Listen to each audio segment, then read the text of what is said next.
สวัสดีทุกคนวันนี้มาเชียงขวาง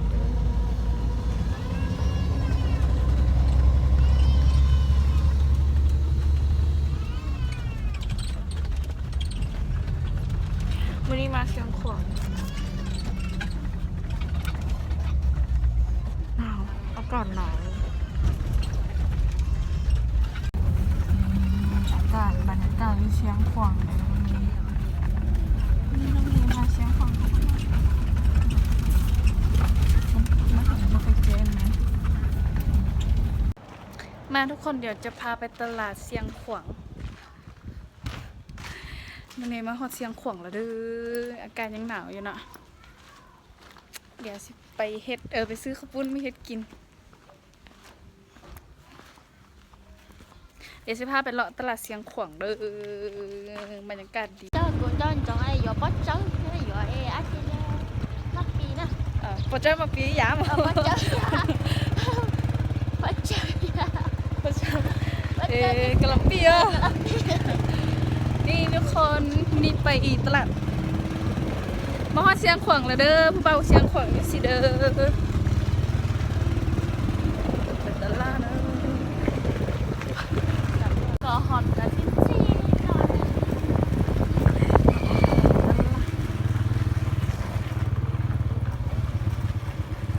có bao nhiêu năm phải chết đấy tại sao nào như chị đâu muốn không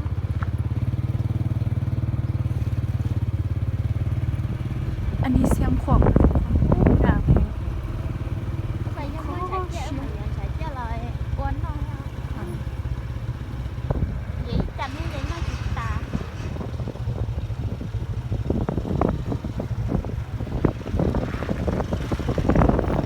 ตลาดมันไปตลาดปกติหรอกเจอจ้าเบลกูเลยตะกี้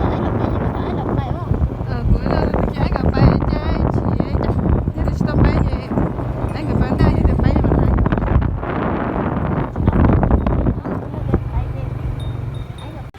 เนาะมาเด้อทุกคนหอดแล้วตลาดเสียงขวดเจ๊อะเนาะหรือมุ่นเจ๊บกี้ไอ้ตัวจ้าอีหยังเหรอ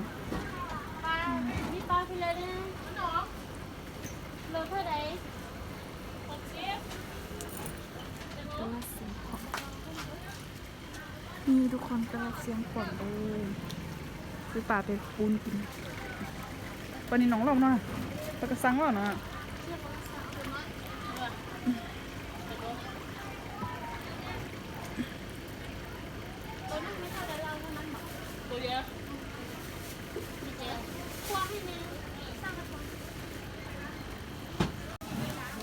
ตลาดเสียง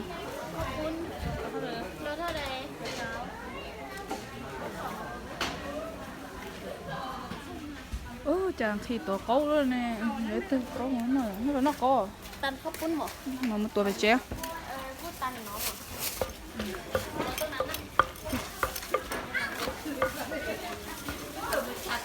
เอาตำเนี่ยเอาข้าวปุ้นปนเองมั้งเนี่ยซื้อตำไปกินทุกคน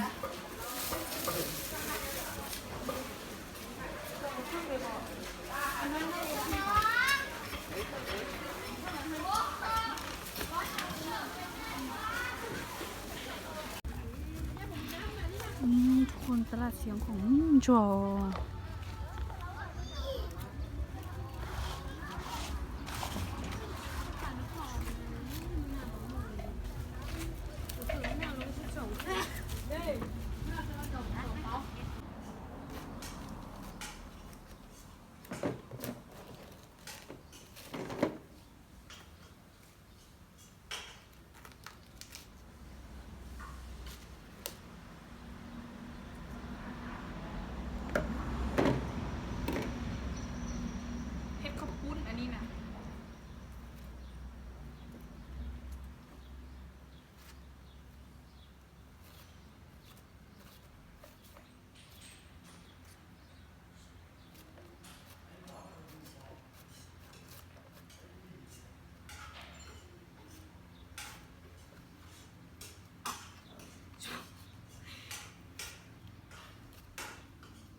นอนเจอะไรยกขืออะไรปุ๊บจ๊ะ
có chơi lấy kia đó lấy hơi chào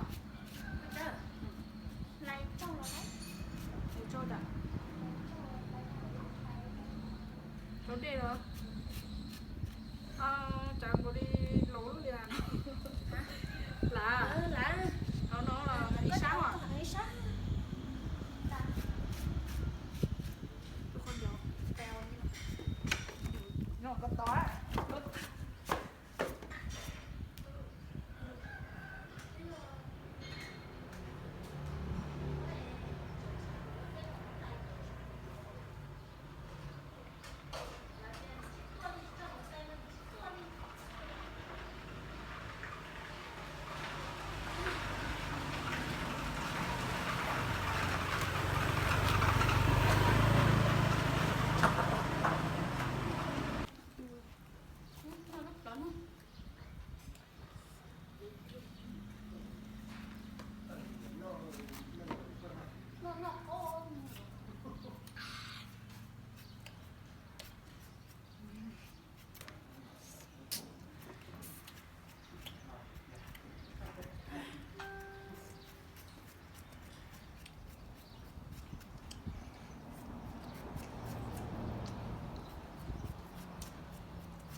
Kuliah. Jangan mulai celai memoli.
เราเกลือจะเรียกว่าล้างนี่ทุกคนเสร็จแล้วนี่มาปีนมันอาจจะไม่รอดมันจะชิมกันเลยล้าง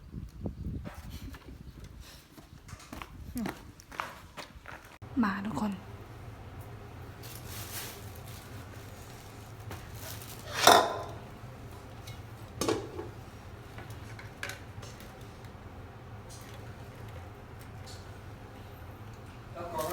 nó cú này cú dẻo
lên nọ tàu không bỏ thôi mà không bỏ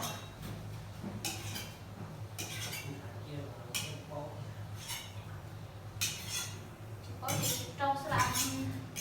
kỹ theo này thì mà không có tận rồi ạ chắc là nó chắc là nó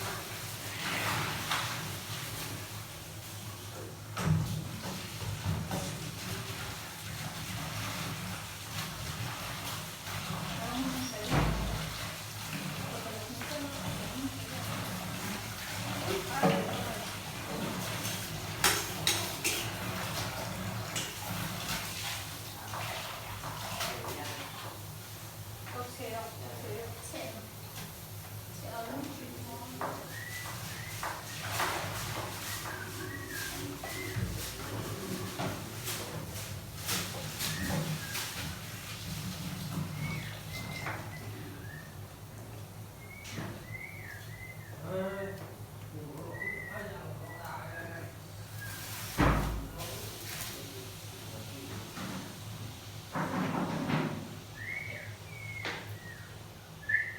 hóa đồng nên chúng ta thì qua đến nét chỗ đóng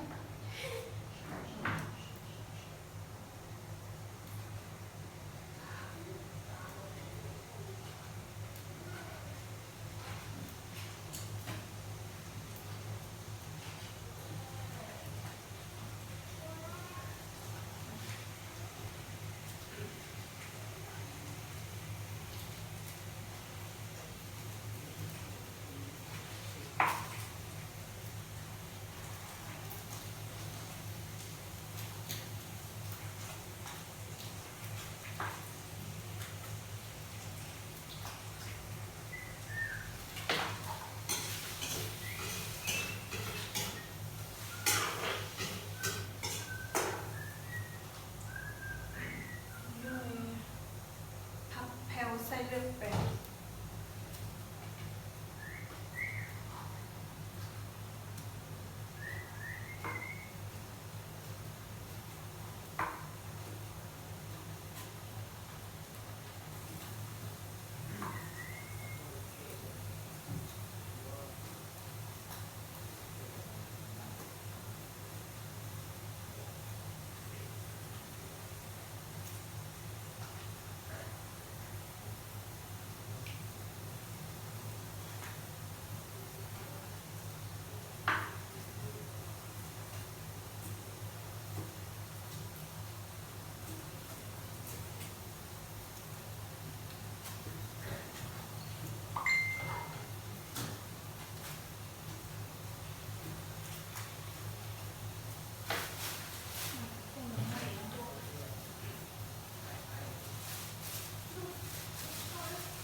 nhá cho nó con đó à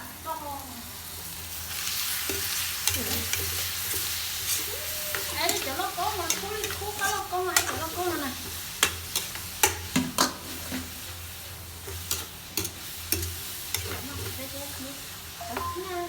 nó có xé kia thay cỏ ra mà nó hả của đến mà nó thay cỏ con chả chứ nào của nó lòi một cái này thì ta lấy bỏ cỏ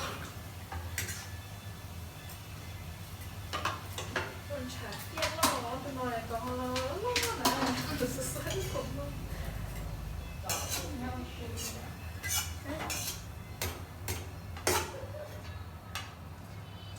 rồi vậy đó ấy thì nó có cái hình dạng này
要那个弄那水米的，这里干的噻，头一到10万，那咱多少挣呢？这个的啊，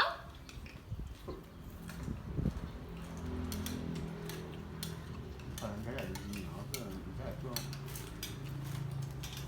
你再这个，我弄到10点。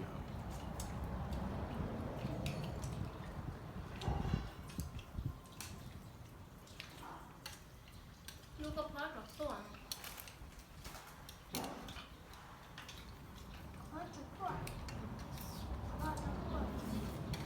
อ่ะก็ไม่ส่วน 咱们米都空了， เราก็เพิ่งต้องจดเอาไว้เดียว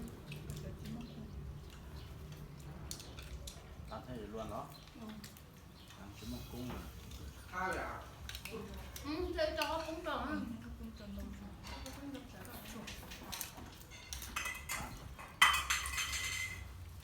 ไอ้อย่าพูดเฉยๆนะ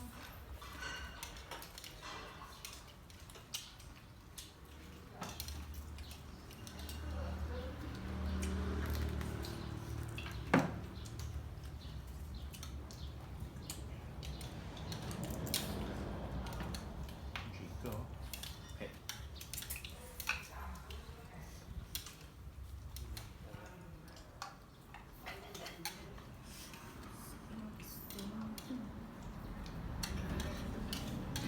เดี๋ยว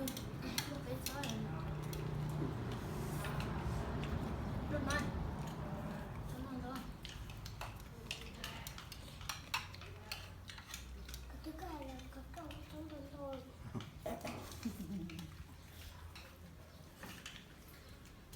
bây giờ xài cho của tôi nhiều lắm rồi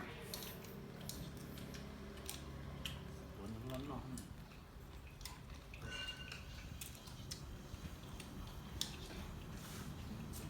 เต้า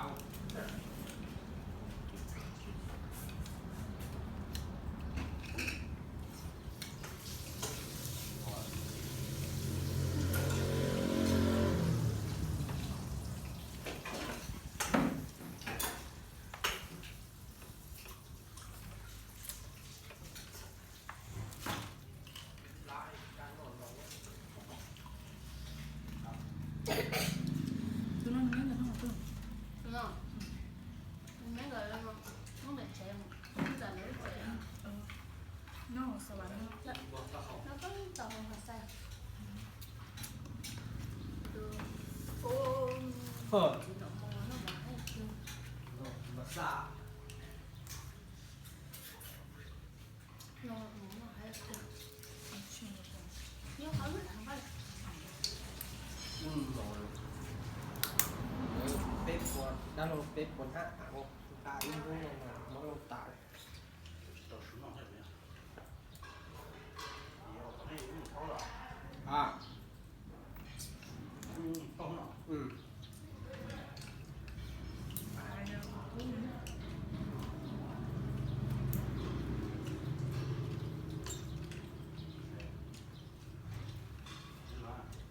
看着呢。 โจ๊ก đứa chuyện nó cái tay này nó cái lạnh cái tay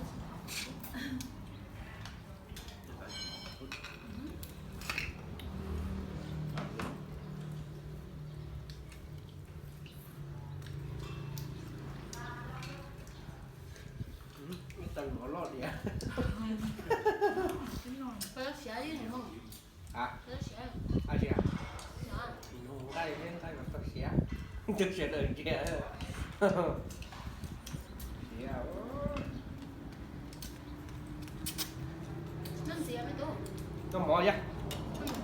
ต้องหมอแล้วจริงจริง cái thì nó mới nó mà nó không mà nó không pin nữa nó không pin chỉ cho có rồi ต้องคอยก้าว không pin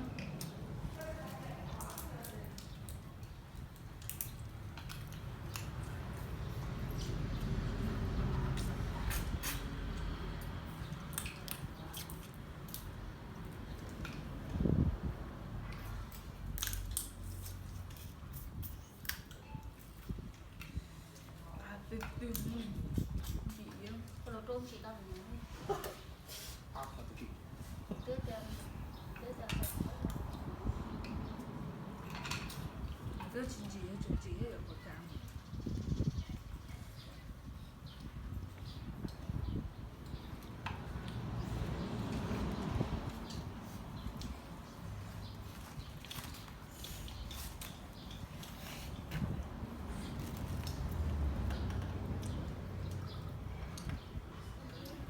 哈？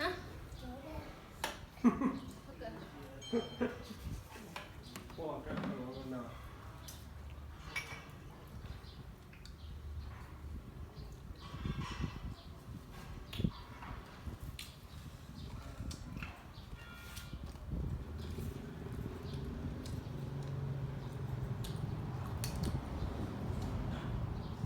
你下個下晝來有量。人家老很多了，大概讲。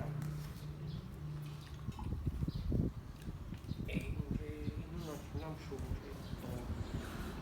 讲。ไปชวนชื่อกับว่าอ่ะต่อ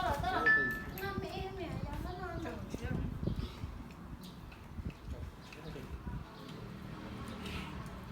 这个可能，哎呀，这发太大了，为啥这发太了？大。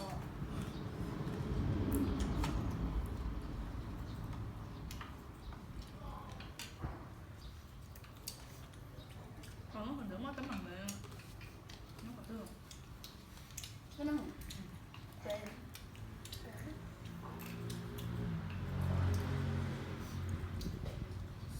nó được có tâm thứ trong mình rồi tuổi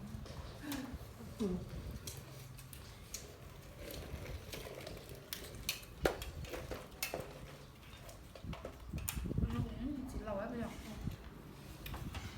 ก็คิดดูว่า 搞着抹茶没有没吃上岸没吃上岸 rồi thì lâu à เราอ่ะ bây giờ em chịu นักก่อให้ทุกก็ชัวร์แต่งก่อนให้ในหนึ่งเป็นรอบโอ้โห